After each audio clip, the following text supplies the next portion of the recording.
वाघ संरक्षित क्षेत्राच्या विशयावेल्यान काँग्रेसीन सरकाराचेर परत एकदा फार पेटयल्या.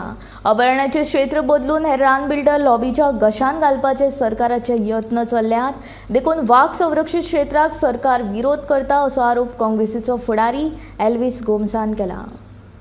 This corridor wildlife sanctuary has to be declared as a tiger reserve. Now who is opposing this? The government of Goa. That is the respondent number 1. Now in this case, there are in altogether 6 respondents. This is very important. Out of the first 4 respondents, the state of Goa, Goa State Board for Wildlife, Chief Wildlife Warden Goa, Principal Chief Conservator of Forests Goa. म्हणजे 4 जे पहिली respondent आसा they all belong to the government of Goa.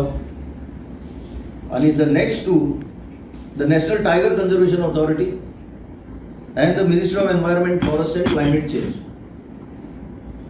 So practically if you see, it is Goa Foundation, the petitioner, and the last 2, that is National Tiger Conservation Authority, Ministry of Environment, Forest and Climate Change, they are on one side in this order. And who is on the other side is only one party. Though they are 4, they are actually 1.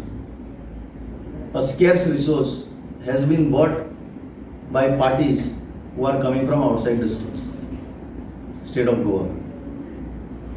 They have come, they have bought land after land after land, and they have reached even the forest. So who is hurt the most due to this ordering that this corridor should be declared as tiger reserve is those people. And you, the government of Goa, the agents, are merely acting as their agents to see that their interest is protected vis-a-vis the interests of Goa and Goans in this matter.